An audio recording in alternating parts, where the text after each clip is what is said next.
இதுக்கு தான் நானும் வெயிட் பண்ணேன். சொல்லாமலேயே சீக்கிரமா புரிஞ்சுக்கிட்டீங்க என்று சொன்னவன் தன் கையில் இருந்த ட்ரேவை ஓரம் வைத்துவிட்டு தனது மணிக்கட்டை மின்னல் வேகத்தில் சுழற்றினான். அவனுடைய மின்னல் வேகத்தை கண்டு அனைவரும் வியந்தனர். அவனது நுட்பம் மிகவும் அற்புதமாக இருந்தது. ஆனால் விக்ரம் அவனை தன் மீது கை தொட விடாமல் நாகம் போல் கையை நீட்டினான். ஒரே அடி, எலும்புகள் நொறுங்கும் சத்தம் கேட்டது. ஆனால் கலாவின் முகத்தில் எந்த மாற்றமும் இல்லை. திடீரென எலும்புகளை உடைக்கும் அந்த சக்தி சுனாமியாக கடலுக்குள் பாய்ந்து சென்றது போல் இருந்தது. இருவரில் யார் ஜெயிப்பார்? இறுதியாக விக்ரம் என்ன டெக்னிக்கை பயன்படுத்துகிறான் என்பது கலாவுக்கு தெளிவாக புரிந்தது. உடனே தானும் தன்னுடைய டெக்னிக்கை மாற்றிக்கொள்ள வேண்டும் என்று நினைத்தவன் விக்ரம் பயன்படுத்திய டெக்னிக்கிற்கு எதிராக அதற்கு இணையான ஒரு டெக்னிக்கை யூஸ் செய்யலாம் என முடிவு செய்தான். அனைவரும் அடுத்து என்ன நடக்கப் போகிறது என்று ஆவலாக பார்த்து கொண்டிருக்கும் பொழுதே அவர்கள் இருவரும் காற்றில் பறந்தனர். அவர்களது நிழல் மட்டுமே கீழே தெரிந்தது. மேலே அவர்கள் இருவரும் சேர்ந்து சுழலும் வேகத்தை பார்ப்பதற்கு ஏதோ சூறாவளி காற்று சுழல்வது போல தெரிந்தது. இதை பார்த்தவர்கள் அதிசயத்து போய் வாய்ப்பிழந்தவாறு பார்த்து கொண்டிருந்தனர். மின்னல் போன்று புயல் வேகத்தில் சுழன்று கொண்டிருந்த இருவரில் விக்ரம் கலாவை வேகமாக தாக்கினான். ஆனால் கலா ஒரு கணம் சுதாரித்து சற்று தடுமாறி கீழே விழாமல் சுதாரித்து தன் கால்களை தரையில் ஓங்கி பதித்தவாறு நின்றான். ஆனாலும் அவன் விக்ரமின் திறமையை கண்டு பிரமித்து போனான். இந்த பையனுக்கு இந்த சின்ன வயசிலேயே நிச்சயம் இப்படி ஒரு திறமை இருக்கிறத என்னால நம்ப முடியாத காரியமா இருக்கு. இந்த வயசிலேயே இவனுக்குள்ள இத்தனை திறமை இருந்துச்சுன்னா அவனை யாராலையும் ஜெயிக்கவே முடியாது. அப்படி அவனை ஜெயிக்க நினைக்கிறது கொஞ்சம் கஷ்டம்தான் என்பது கலாவிற்கு லேசாக புரிய ஆரம்பித்தது. யார் நீங்க? எங்கிருந்து வந்திருக்கீங்க என்று கலா சிறிது மரியாதை கலந்த குரலில் கேட்டான். விக்ரம் பயன்படுத்திய யுக்திகளின்படி அவன் சாதாரணமானவன் இல்லை என்பது கலாவுக்கு புரிய வந்தது. அதே சமயம் தனக்கு சோமேஸ்வரர் பக்கம் இருந்து வந்திருக்கும் வேலையையும் தான் செய்து முடிக்க வேண்டும் என்ற ஒரு கடமை உணர்வும் கலாவின் மனதிற்குள் தோன்றியது. தான் கேட்ட கேள்விக்கு விக்ரம் பதில் ஏதும் கூறாமல் அமைதியாக இருப்பதால், உன்கிட்ட தான் கேட்டேன், யார் நீ என்று மீண்டும் கேட்க, என்ன யாருன்னு தெரிஞ்சுக்கிற அளவுக்கெல்லாம் உனக்கு தகுதி இல்லைன்னு தான் நினைக்கிறேன் என்று திமிராக பதில் சொன்னான் விக்ரம். தான் ஒருவனாக வந்து நிற்கும் இப்படி ஒரு இடத்தில் தன்னுடைய திமிர்த்தனத்தை காட்டுவது நல்லது என்று விக்ரமிற்கு தோன்றியது. ஆனால் இந்த திமிர்த்தனமான பேச்சு கலாவிற்கு சிறிது கோபத்தை வரவைத்தது. நிஜமாவே உன்கிட்ட திறமை நிறைய இருக்கு, அதே சமயம் நீ கொஞ்சம் கெட்டவனாவும் இருக்க என்றான். இந்த மாதிரி வஞ்சம் நிறைஞ்சிருக்கிற இடத்துல கெட்டவனா இருக்கிறது ஒன்றும் தப்பில்லையே.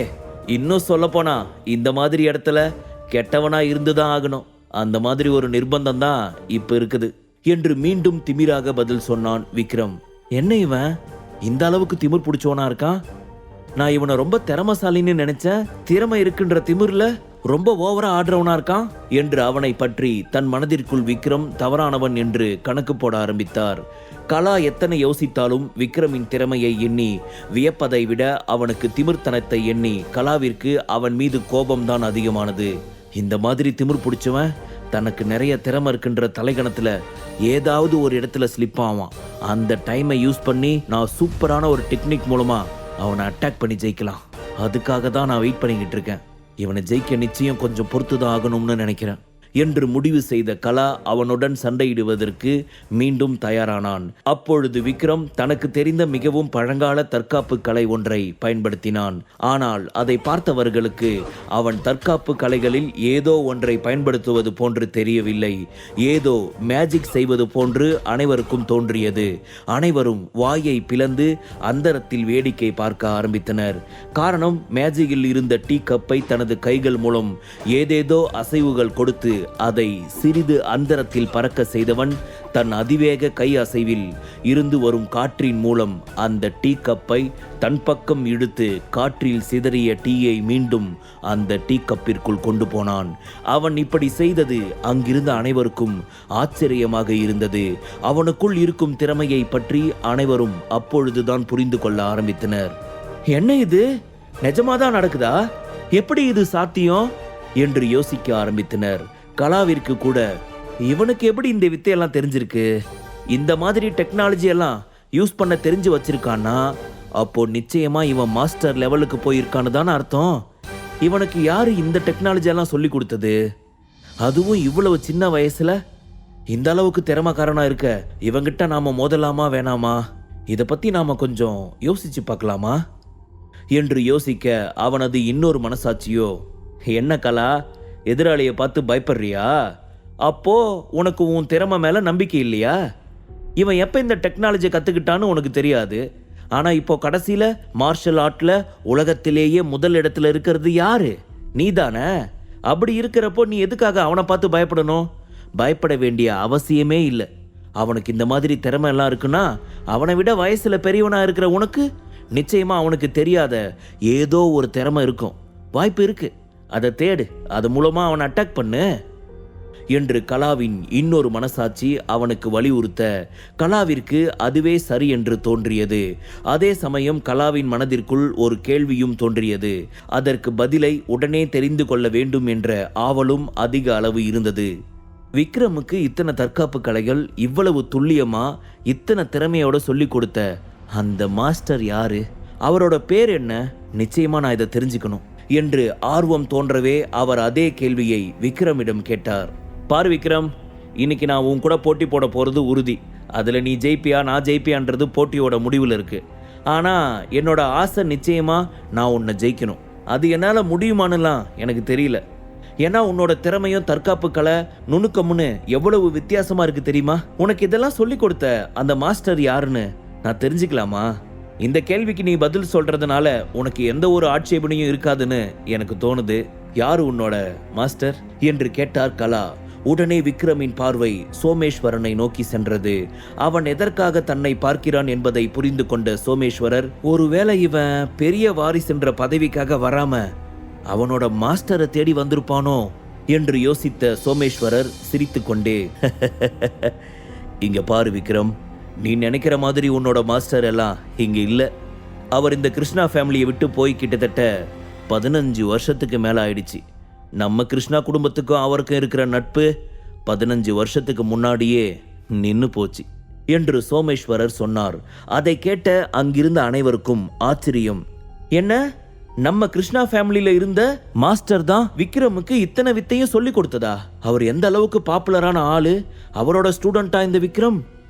அப்போ அவர் மூலமா தான் இவனுக்கு கிருஷ்ணா ஃபேமிலி கூட ரிலேஷன்ஷிப் வந்துச்சா என்று அவர்களாக ஒரு யூகம் செய்து கொண்டார்கள். கிருஷ்ணா ஃபேமிலிக்கும் விக்ரமிற்கும் கிருஷ்ணா ஃபேமிலிக்கு சொந்தமான தற்காப்பு கலை மாஸ்டர் மூலமாகத்தான் பழக்கம் ஏற்பட்டிருக்கும் என்று அவர்களாகவே யூகம் செய்து கொண்டார்களே தவிர இதுதான் உண்மையா இல்லையா வேறு ஏதாவது காரணம் என்பதை நாம் போக போக தான் தெரிந்து கொள்ள வேண்டும். அவர்களது யூகத்தை வைத்து அந்த மாஸ்டரே இப்ப நம்ம ஃபேமிலியில இல்ல, அப்படி இருக்கிறப்போ அவரோட ஸ்டூடெண்ட் எப்படி இங்க வந்து நம்ம ஃபேமிலியில உரிமை கொண்டாட முடியும்? அப்போ இவன் அந்த தைரியத்துல தான் இங்க வந்து இவ்வளவு திமிரா நடந்துகிட்டு இருக்கிறானா என்று யோசித்தவர்கள், இங்க பாருங்க மிஸ்டர் விக்ரம், எங்க கிருஷ்ணா குடும்பத்தோட உங்களுக்கு பழைய நட்பு இருந்திருக்கலாம். பட் எதுக்காக அதை இன்னும் தொடரணும்னு நினைக்கிறீங்க? அதுதான் எப்பயோ முடிஞ்சு போன கதையாச்சே. மறுபடியும் எதுக்கு அதை புதுப்பிக்கணும்னு நீங்க இங்க வந்துட்டு தேவையில்லாம பிரச்சனை பண்ண நினைச்சிட்டு இருக்கீங்க? நீங்க இப்படி பிரச்சனை பண்ற அளவுக்கு எல்லாம் கிருஷ்ணா ஃபேமிலி ஒன்றும் அந்த அளவுக்கு நிலை இல்லாத குடும்பம் எல்லாம் கிடையாது என்று ஒருவர் சொல்ல, இங்க பாரு விக்ரம், நீ சின்ன வயசுல இங்க எப்படி வந்த, எப்படி இந்த குடும்பத்துல இருந்து மறுபடியும் திரும்பி போன, அதெல்லாம் எங்களுக்கு தெரியாது. உனக்கு எங்க கிட்ட இருந்து காசு பணம் வேணும், இல்ல எங்களோட நட்பு வேணும் அப்படின்னா நாங்க அதை பத்தி யோசிப்போம். ஆனா எங்க குடும்பத்தோட உள் விவகாரத்திலேயே தலையிட்டு நீ ராஜாவாக நினைக்கிற பாத்தியா, அது எப்படி நாங்க ஏத்துக்க முடியும் என்று விக்ரம் மேல் அதிருப்தியில் இருக்கும் மூத்த குடும்ப உறுப்பினர்களில் ஒருவரான பெரியவர் ஒருவர் கேட்டார். சொல்லு விக்ரம், இந்த கிருஷ்ணா ஃபேமிலிக்கு நீ தலைவரா இருக்கிறதுக்கு நேர்மையான மனசோட இங்க வந்திருக்கியா? நிச்சயமா கிடையாது தானே. உன்னோட மனசுக்குள்ள நீ எங்க எல்லாரையும் அடக்கி ஆளணும்னு தானே நினைச்சிருக்க. அந்த நினைப்புல தானே இப்போ இங்க வந்திருக்க. அதை நாங்க எப்படி ஏற்க முடியும் என்று சோமேஸ்வரர் கேட்டார். நீங்க சொல்றது கரெக்ட் தானா? இந்த விக்ரம் நம்ம குடும்பத்தை நேர்மையா வழி நடத்தணும்னு பெரிய வாரிசா இங்க வரல. அவனோட பலத்தை யூஸ் பண்ணி நம்ம எல்லாரையும் அடிமையா வழி நடத்ததான் இப்போ இங்க வந்திருக்கான். அப்படி இல்லாமையா பாம்பே வந்ததுல இருந்து ஏதோ ஒரு திட்டத்தை மனசுக்குள்ள வச்சுக்கிட்டு நம்ம எல்லாருக்கும் கஷ்டத்துக்கு மேல கஷ்டம் கொடுத்துருக்கான். பாருங்க, உங்க பையன் சுதீரவே எந்த அளவுக்கு அடிச்சு போட்டிருக்கான்னு. கிட்டத்தட்ட அவன் செத்தே போயிட்டான், அரை உசுரா கிடக்குறான். இதோ நம்ம கோவிந்தோட மருமக வம்சி, அப்புறம் கைலாஷ் அவரோட பொண்ணு மேக்னா, இப்படி நம்ம கிருஷ்ணா ஃபேமிலியில் இருக்கிற ஒவ்வொரு ஆளா அட்டாக் பண்ணியிருக்கான். இதிலேயே தெரிய வேணா அவனோட மனசுக்குள்ள என்ன நினைப்பு இருக்குதுன்னு. இவங்களை அட்டாக் பண்ணன மாதிரி நம்ம ஃபேமிலியில் இருக்கிற எல்லாரையும் தாக்கி அது மூலமா பயமுறுத்தி எல்லாரையும் அடிமையாக்கி அடக்கி ஆளணும்னு நினைச்சுதான் இந்த விக்ரம் இங்க வந்திருக்கான் என்று கரணும் சோமேஸ்வரனுக்கு ஜால்ரா தட்டவும் இதை பற்றி அங்கிருந்த அனைவருமே யோசிக்க ஆரம்பித்தனர். அவர்களும் இப்பொழுது கரண் சொன்னதை பற்றி அனைத்து விஷயங்களையும் கேள்விப்பட்டு இருந்தனர். உடனே அவர்கள் மனதிற்குள் விக்ரம் தலைவனாக வந்துவிட்டால் அனைவரும் அவனுக்கு கீழ் அடிபணிந்து நடக்க வேண்டுமோ? சோமேஸ்வரரை பொறுத்தவரை அடிபணிந்து நடந்தால் அவர்கள் தங்களை எந்த ஒரு வகையிலும் தொந்தரவு செய்ய மாட்டார்கள். தங்களுக்கு தேவையான பணம், பதவி என அனைத்தும் இருந்து கொண்டேதான் இருக்கும். ஆனால் விக்ரம் ஒருவேளை அவன் திறமையையும் பலத்தையும் பயன்படுத்தி தங்களை அடக்கி ஒன்றும் இல்லாதவர்களாக அடிமை போன்று வழிநடத்த ஆரம்பித்து விட்டால் என்ன செய்வதென்று யோசித்தவர்கள் விக்ரம் பெரிய வாரிசு என்பதை ஏற்றுக்கொள்ள மறுக்க ஆரம்பித்தனர். இங்க பார் விக்ரம், உன்னோட மாஸ்டர் இந்த குடும்பத்தை விட்டு போய் 15 வருஷம் ஆயாச்சு. இதுக்கு மேலையும் உனக்கும் இந்த குடும்பத்துக்கும் எந்த ஒரு சம்பந்தமும் இல்லை. எங்க எல்லாரையும் பொறுத்த வரைக்கும் பெரிய வாரிசுன்ற ஒருத்தவங்க கிடையவே கிடையாது. நாங்கள் எங்கள் தலைவரை நாங்களே முடிவு பண்ணிக்கிறோம். இப்போ எங்கள் குடும்பம் எப்படி போயிட்டு இருக்கோ அந்த மாதிரி போகட்டும். நீங்கள் எங்கள் விஷயத்தில் தலையிட வேணாம். அது மட்டும் இல்லாமல் உன்ன மாதிரி ஒரு ஆளுக்கெல்லாம் எங்களோட கிருஷ்ணா ஃபேமிலிக்கு குடும்ப தலைவனா இருக்கிறதுக்கு தகுதியே இல்லை என்று சொல்ல, என்னடா நினச்சிட்டு இருக்கீங்க உங்க மனசுல? நான் ஒன்று பேச வந்தா நீங்களா ஒன்று கற்பனை பண்ணி பேசிக்கிட்டு ஒருத்தனை சண்டைக்கு இழுத்து விட்டு இப்போ நீங்களே என்னை வச்சு பஞ்சாயத்து பண்ணிக்கிட்டு இருக்கீங்க. பண்ற பஞ்சாயத்துல என் தரப்புல இருந்து பேச விட்டீங்களாடா? ஆமா, என்னமோ பெருசா சொல்றீங்க. எனக்கு குடும்ப தலைவனாக தகுதி இல்ல, நான் நேர்மையானவன் இல்ல, அப்படி இப்படின்னு சொல்றீங்களே. ஃபர்ஸ்ட் நான் தலைவனா வர உங்க குடும்பத்துக்கு தகுதி இருக்குதா என்று கேட்க அவனது இந்த திமிர்த்தனமான பேச்சு அங்கிருந்த அனைவருக்கும் கோபத்தையும் அதே சமயம் அதிர்ச்சியையும் ஏற்படுத்தியது. என்ன, இவன் தலைவனா இருக்க நம்ம கிருஷ்ணா ஃபேமிலிக்கு தகுதி இல்லையா? எவ்வளவு திமிரு இருந்தா இவன் இந்த மாதிரி பேசுவான்? இவனுக்கு அந்த அளவுக்கு துணிச்சலா என்று தங்களுக்குள் ஒருவருக்கொருவர் முணுமுணுத்து கொண்டனர். அங்கு இருந்த யாருமே விக்ரமிற்கு சாதகமாக இல்லை என்ற அந்த சூழ்நிலை சோமேஸ்வரருக்கு புரிய ஆரம்பித்தது. உடனே அவர் இதழ் ஓரத்தில் வஞ்சக புன்னகையோடு தனக்கு நேராக நின்று கொண்டிருந்த கலாவை பார்த்து சைகையால் கஞ்சாடை காட்ட, கலா மறுகணம் விக்ரம் முன் வந்து, உனக்கு எவ்வளவு தைரியம் இருந்துச்சுன்னா பெரியவங்க கிட்ட இப்படி திமிரா பேசுவ?